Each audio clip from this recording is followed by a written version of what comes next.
우리는 앞에 48장의 말씀에서 이스라엘을 구원하실 하나님께서 이스라엘을 구원하실 것이며 또한 포기하지 않으시는 하나님의 열심으로 이스라엘 백성들에게 평강을 주시겠다는 그런 말씀을 보았습니다.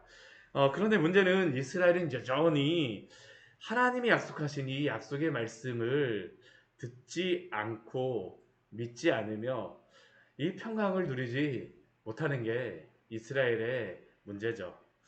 그렇다면 이러한 이스라엘을 회복할 자, 다시 이스라엘을 회복시키며 구원할 자가 누구겠습니까? 오늘 말씀을 보게 되면 그분이 바로 여호와가 택한 자이심을 우리에게 말씀하여 주십니다. 이스라엘 백성을 바벨론에서 고레스가 구원한다라고 하나님께서 약속을 주셨지만 진정으로 이스라엘 백성을 그들의 그 모든 문제에서 구원할 구주이자 또한 여호와의 종으로 오실 분을 오늘 말씀을 통해서 우리에게 말씀하여 줍니다. 오늘 말씀은 참 그래서 이게 굉장히 은혜로운 말씀입니다. 먼저 1절 말씀을 보십시오. 섬들아 내게 들으라, 먼 곳 백성들아 내게 그 귀를 기울이라 라고 말씀합니다. 이 이사야서 말씀에서는 섬과 먼 곳 백성은 모두 이방의 백성들을 의미합니다. 이방의 백성들이 다 나와서 귀를 기울여서 들으라고 이야기하죠. 이 귀를 기울여서 들으라고 하시는 이 여호와의 종은 누구입니까? 태에서부터 부름을 받으셨고 또한 복중에서부터 내 이름이 여호와께 기억되신 분이라고 말씀하십니다. 예수님의 그러한 사역은 그 마리아의 태중에서부터 시작되어졌다라는 것이죠. 예수님은 그의 사역을 마리아의 태중에서부터 시작하셨습니다. 왜 그렇겠습니까? 다윗조차도 시편 52편에서 그가 고백하였던 것이 무엇입니까? 어머니가 죄 중에서 나를 잉태하였다라고 고백할 수밖에 없었는데 예수님은 어머니의 뱃속에서부터 하나님께 순종하시는 일을 시작하셨습니다. 불순종한 우리를 위하여 그 태로부터 하나님 앞에 순종의 사역을 감당하셨죠. 또한 그 예수님은 하나님께서 복중에서부터 예수님의 이름을 기억하셨습니다. 여호와의 종의 그 이름을 기억하셨다라고 오늘 말씀하시잖아요. 그 기억하신 이름으로써 이사야서 말씀을 통하여서 우리에게 알려주신 그 이름이 무엇이었습니까? 임마누엘이죠. 처녀가 잉태하여 아들을 낳을 것이요 그의 이름을 임마누엘이라 하리라. 그리고 이 예언의 말씀을 따라 예수님께서는 마태복음 말씀을 보게 되면 예수님의 이름에 대하여서 하나님이 다 마태복음 말씀을 통해서 다 이름을 주셨었죠. 그 이름이 무엇이었습니까? 마태복음 1장 우리 말씀을 보게 되면 그 이름을 예수라 하라라고 그 자기의 백성을 구원하실 그러한 분으로서의 이름을 받으셨었고 또한 그 이사야서 말씀과 동일하게 처녀가 잉태하여 아들을 낳을 것이라 또 그 이름이 임마누엘이라 하심으로써 하나님이 우리와 함께 하시다라는 그 이름을 주셨으며 또한 그 마태복음 또 1장 16절 말씀을 보게 되면 그 야곱은 마리아의 남편 요셉을 낳으리니 마리아에게서 그리스도라 칭하는 예수가 나시니라라고 말씀하시므로 이 족보를 마무리하면서 예수님의 이름을 예수 그리스도 임마누엘로서 마태복음 말씀을 보게 되면 하나님께서 다 예수님의 이름을 기억하셔서 말씀하십니다. 하나님이 예수님의 이름을 주세요. 그 예수님께서는 그러면 이 땅에서 하셨던 그의 사역의 도구가 무엇입니까? 우리 2절 말씀을 보게 되면 여호와의 종으로 세우신 그분이 오셔서 어떻게 사역을 하시는지를 우리에게 말씀하시죠. 내 입을 날카로운 칼같이 만드시며 또한 나를 갈고 닦은 화살같이 만드셨다라고 말씀하십니다. 예수님이 이 땅에 오셔서 칼로 화살로 사역을 하시는 것을 우리에게 말씀하시는 것입니까? 아닙니다. 우리 2절 말씀 앞을 보십시오. 날카로운 칼 같은 것이 무엇입니까? 예수님의 입이라고 말씀하시죠. 내 입을. 예수님은 말씀으로써 이 땅에서 하나님의 그 맡겨주신 사역을 감당하십니다. 예수님의 그 말씀으로써 죽은 영혼들, 병든 자들, 죽은 자들을 살리시며 영적으로 낙심한 자들, 사망에 매여 있는 자들을 변화시키셨습니다. 또한 예수님은 그 말씀의 능력으로 악한 마귀와 귀신을 무찌른 줄 믿습니다. 이것이 바로 예수님이 이 땅에서 그분이 사역하셨던 그러한 방법이죠. 또한 예수님께서는 우리 3절 말씀을 보게 되면 예수님이 하나님의 종이다라고 그 여호와의 종으로서 자신을 말씀하십니다. 내게 이르시되 너는 나의 종이요 내 영광을 내 속에 나타낼 이스라엘이라 하셨느니라 라고 자신에 대하여서 여호와의 종이 이렇게 말을 합니다. 근데 이 말씀을 보게 되면 좀 의아한 생각이 듭니다. 여호와의 종으로 세우시는 그 분께서 자신을 무엇이라고 칭하십니까? 이스라엘이라고 칭하세요. 이스라엘. 아니 이 이스라엘이라고 하는 이유는 야곱에게 주어진 이름 아닙니까? 그렇죠. 이스라엘 민족에게 주어진 이름이죠. 근데 여호와의 종으로 세움을 받는 예수님이 이스라엘로 칭함을 받는다라고 말씀하십니다. 왜 예수님이 이스라엘이 되셔야 합니까? 사실은 이것은 굉장한 의미가 있습니다. 이스라엘 백성들, 우리가 이사야서 말씀을 지금까지 보았지만 이스라엘 백성들의 사명은 하나님의 그러한 종으로서 참된 이스라엘의 그러한 사명을 감당하는 것이었었죠. 이 이스라엘의 사명이 무엇입니까? 출애굽기 19장의 말씀과 같이 제사장 나라로 거룩한 백성으로 이방 백성들에게 하나님의 영광을 드러내며 하나님의 그 말씀을 전파하는 나라로 그들을 삼으셨습니다. 그런데 그들의 결과는 무엇이었습니까? 극상품 포도나무를 심었다라고 하는데 그들은 무엇을 맺었습니까? 들포도를 맺었어요. 이스라엘으로서의 그러한 사명을 감당하지 못한 것입니다. 그들은 오히려 행악의 종자요 또한 범죄한 나라가 되었다라는 것이 지금까지 우리가 이사야서 말씀을 통하여서 본 그러한 말씀의 내용이었었죠. 그렇다고 하면 이렇게 된 이스라엘을 하나님께서 포기하시는 것이, 하나님께서 심판하시는 것이 그들의 결과이고 하나님의 목적일까요? 아니요.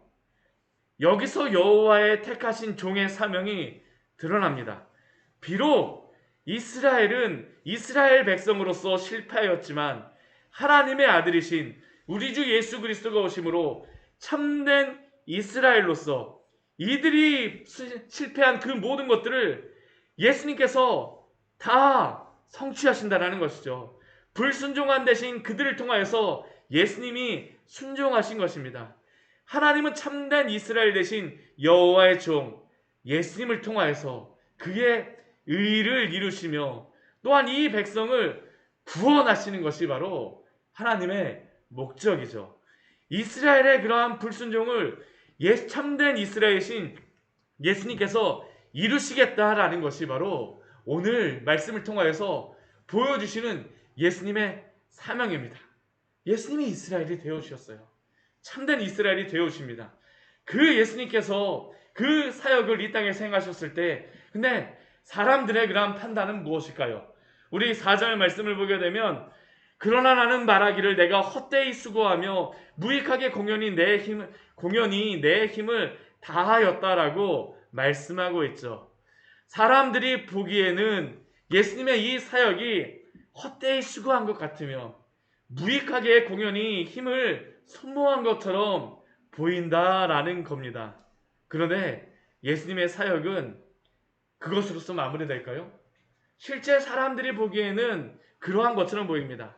예수님께서 이 땅에 오셔서 그 사명이 하셨던 그러한 33년의 그러한 사역을 그 생애를 한번 생각해 보십시오. 사람들이 생각하기에는 뭐 대단한 일을 그 여호와의 종으로 오셨으니까 무엇인가를 이루어야 된다라고 생각을 하지만 예수님의 대부분 30년 사역을 하시기 전에 그러한 삶은 무엇이었습니까? 목수로서의 삶이었었죠. 헛되이 그러한 시간을 보내시는 것 같습니다.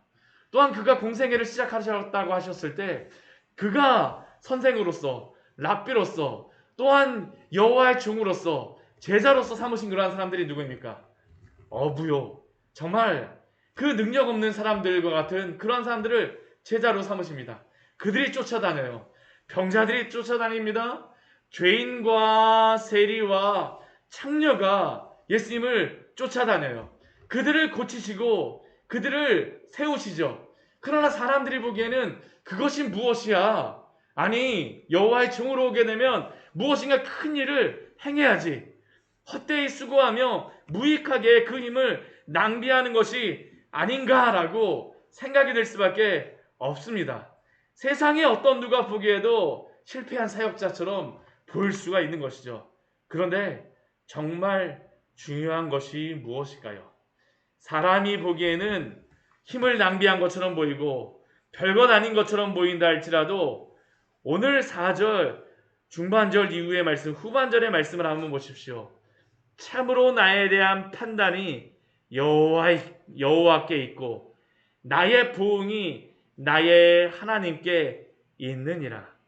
예수님의 사역의 판단은 사람의 판단에 달려 있는 것이 아니라 하나님의 판단에 달린 것이며, 하나님이 보시기에 예수님은 하나님이 계획하셨던 그 모든 것을 1.1획도 틀리지 않고 모두 성취하고 이루셨습니다. 그리고 이것은 바로 예수 그리스도의 종으로 살아가고자 하는 성도들이 마음속에 가져야 될 그러한 마음이죠. 세상은 비록 우리를 모른다 할지라도 하나님이 우리의 수고와 우리의 그러한 모든 것들을 아십니다. 그리고 우리의 수고에 대하여 갚아주실 것입니다. 하나님이 우리를 증명하여 주시는 것이죠. 예수님이 그렇게 사역을 하셨습니다. 그 결과, 여호와의 종으로서 그 사역한 결과가 그렇다면 무엇일까요? 오늘 5절과 6절 말씀을 보게 되면 그 결과를 우리에게 말씀하여 줍니다. 우리가 분명히 48절까지 말씀을 보게 되면 이스라엘 백성은 실패했어요. 하나님의 백성으로서의 그러한 사명을 감당하지 못하였습니다. 그들은 하나님의 그러한 땅에서조차 하나님의 그러한 평강을 누리지 못하였습니다. 근데 여호와의 종이신 예수님을 통하여 어떤 일들이 벌어질까요? 우리 5절 말씀을 보십시오. 야곱을 그에게로 돌아오게 하시며 이스라엘이 그에게로 모이는도다 라고 말씀하십니다. 예수님을 통하여서 하나님이 세우시는 여호와의 종을 통하여서 이스라엘을 회복시켜 주십니다. 돌아오게 하세요. 그리고 또한 그뿐입니까? 이스라엘 백성뿐만이 아닙니다.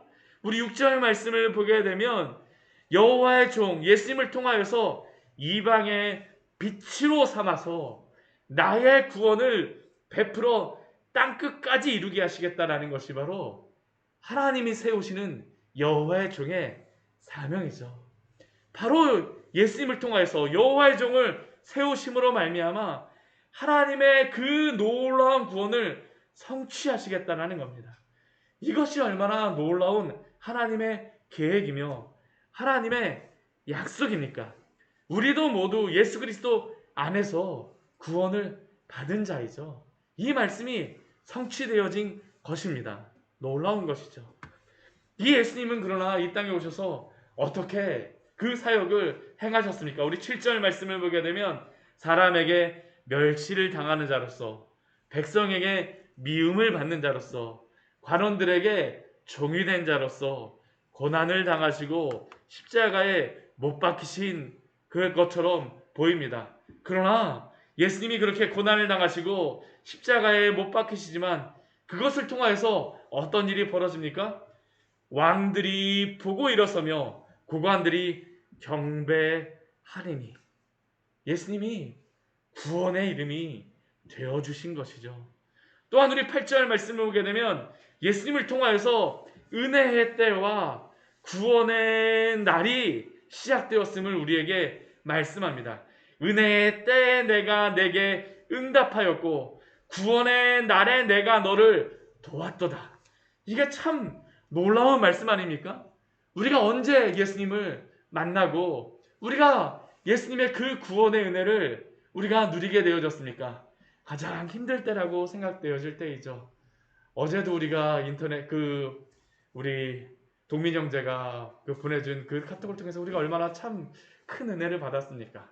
가장 힘들고 앞으로 인생을 살아가면서 여러 가지 고민을 하고 있는 그때에 예수님이 찾아가 주셔서 만나셨다라는 것 아닙니까? 가장 어려운 때가 바로 은혜의 때이며 구원의 날인 줄 믿습니다. 그리고 그때 우리를 일으켜 주십니다. 그렇게 하심으로 말미암아 우리에게 하나님의 그 나라의 기업을 상속하게 하여 주시죠. 예수 그리스도가 언약이 되어 주심으로 말미암아 우리에게 그 기업을 주시는 것입니다. 그래서 우리 9절 이후의 말씀을 보게 되면 너무나도 이게 말씀이 예수님이 어떻게 일하시는지를 우리에게 보여주시죠. 잡혀있는 자에게는 말씀하십니다. 죄에 잡혀있는 자에게 나오라라고 말씀하시고요. 흑암에 매여있는 자에게, 죄의 흑암의 그 어두움에 있는 자에게 나타나라라고 말씀하시고, 또한 그 죄에서 돌아오는 그러한 자들을 어떻게 하십니까? 길에서 먹이시고 모든 헐벗은 산과 같은 그러한 곳에서도 풀밭으로 삼아주셔서 줄이거나 목마르게 아니하시고 더위와 볕에서도 상하지 않게 하시고 예수님이 긍휼히 여기는 자로서 그들을 이끌어서 어디로 인도하여 주신다라고 말씀하십니까? 샘물 근원으로 인도하여 주시는 분이 되어 주시는 것입니다. 모든 것을 다 우리는 예수님 안에서 얻는 것이죠. 샘물 근원이 되어 주겠다라고 말씀하십니다. 또 우리 11절 말씀을 보면 무엇이라고 말씀하십니까? 멀리서 돌아오는 자들이 길 잃지 않도록 산들을 깎아주세요.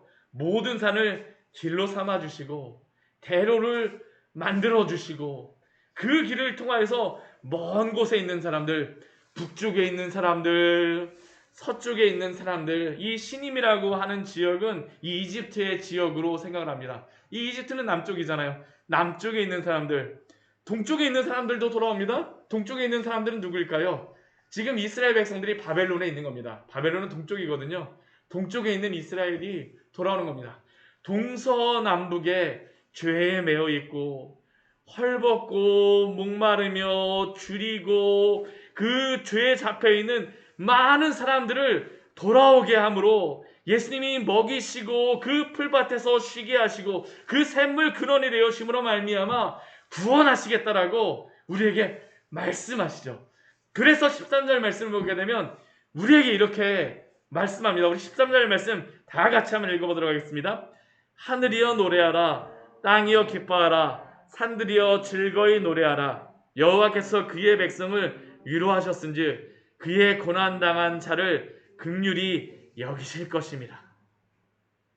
하늘, 땅, 산들 모든 피조물은 예수 그리스도를 노래하며 기뻐하며 찬양하는 것이 마땅합니다. 우리도 그분을 찬양해야 될 줄 믿습니다. 하나님이 어떻게 하십니까? 우리 주 예수 그리스도가 어떻게 하십니까? 그의 백성을 위로하셨은지요. 하나님께서 예수님을 통하여서 오늘도 우리에게 위로하여 주십니다. 고난당한 자를 긍휼히 여겨주십니다. 오늘도 이 일을 행하여 주시는 것이죠. 저는 우리 광야의 샘교회 모든 우리 지체들이 이 은혜를 누리기를 축원합니다. 참 근간에 참 우리 광야의 샘교회 기도할 제목이 너무나도 많은 것 같아요. 근데 우리 오늘 말씀 보게 되면 예수님이 우리를 위로하여 주시겠다라고 말씀하십니다. 하나님께서 예수님을 통해서 우리를 긍휼히 여겨주시고 우리를 그 모든 어려움과 환난 가운데에서 구원하여 줄 줄 믿습니다. 예수님의 이 놀라운 은혜, 예수님의 이 구원의 날 오늘도 누리시는 귀한 은혜가 있기를 축원합니다. 같이 기도하도록 하겠습니다. 하나님 아버지, 오늘 말씀을 통하여서 우리에게